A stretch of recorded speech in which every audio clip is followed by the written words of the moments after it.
Hello, Dr. Wetzel. So I'm here to talk about my two interventions for this patient case scenario. The 70-year-old male with two previous histories of falls in the last 6 months. So I have my notes here just so I can make sure I'm following from like intervention to why I'm doing it in the fit VP parameters, just to let you know. So for the first intervention I'd like to talk about, I decided to go with their balance and like specifically working on like a tandem stance for a set amount of time, mainly because in the objective information you gave us, that 4-stage balance test, they were only able to maintain the tandem stance for it's like 5 seconds. So I know with that test, if they can't maintain 10 seconds on the tandem stance and progress to the single leg stance phase, then they're at an increased risk of falling. And because they already have a previous history of falling, we want to work on that. So we'll do some tandem stance exercises. So for the frequency, we talked about in class, we want to do 1 to 7 times per week, but just for practical reasons, I'll probably tell the patient to do it 3 to 4 times a week, just increase that patient adherence. For intensity, we want to make sure we're challenging their cone of stability. So, while I have a gait belt on them and they're safe, I just want to make sure that, they feel challenged. Maybe they're getting a little wobbly, asking them how they felt about that afterwards. For the time, so they got 5 seconds on, the actual test. So maybe we'll increase that to about 7 seconds so we can, progress to that and continue working forward. For the type, this is a static balance test, so we're just going to work static balance with this. The volume, so I'll ask them probably to do it 3 times daily. So they'll do it, 3 to 4 times a week, 3 times a day, if they can. To progress that, ideally we want to get to that 10-second point and maybe progress to like the single leg stance phase. But if we're still working on this tandem stance phase, then we could probably add a cognitive element, such as having them work like asking them math problems while they're doing it, or asking them about their house or like their favorite music, stuff like that, just to get them thinking harder and challenge them in a different element.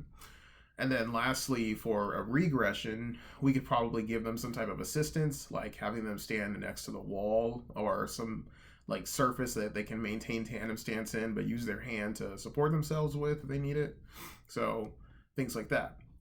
For my last intervention, so in the objective information, you told us that their hip extension, so they only had 0 degrees of motion in hip extension, and then they also only had 3 out of 5 strength for the manual muscle test of their hip extensors. And so, I was thinking like we could work both of those, but I know I think we talked about it in class, and this article that I read also said that if the glute max in particular, the main hip extensor, is lacking either range of motion or strength, then people are at an increased risk of falling. So we probably want to work that muscle. And because we've been taught we want to increase range of motion and then follow up with strengthening in that new range, I just thought why not start with range of motion, increase that flexibility. So I'm thinking specifically of a glute max stretch where, I won't fully demonstrate it, but you're pulling your knee to your chest. So if I'm stretching my right glute max, I'm going to pull my right knee towards my chest while I'm laying supine, by the way. So this is on a treatment table.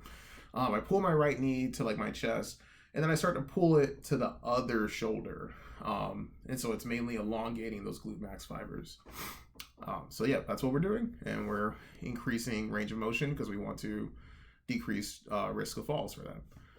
So for the frequency, I'm in class again, we talked about 1 to 7 times per week, but practically I'll just have the patient do it 3 to 4 times a week, which is the same amount of time they're doing the balance exercises for. The intensity, we want them to feel a slight pull where it's slightly uncomfortable, but of course bearable. So just asking them to make sure hey, do you feel that towards your buttocks, and do you feel a pull there, and something like that along the intensity. For the time, we talked about in class, it has to be 60 seconds to maintain that physical stress theory. So that would be the time. For the type, it's a static stretch, so just a static pull on the stretch.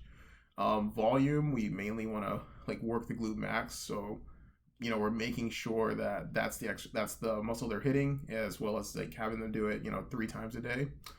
For a progression, so we could just progress them to a harder stretch, like maybe, excuse me, having them like standing and like dorsiflex their ankle and bending towards their ankle, stretching like the hamstring and glute max. But if we're talking about this exercise, we could like have them just pull even further. So for like getting further range of motion in the stretch, maybe even applying like an assistance with myself, like pushing them further into the stretch, or like a band pulling them further in the stretch, like things around that.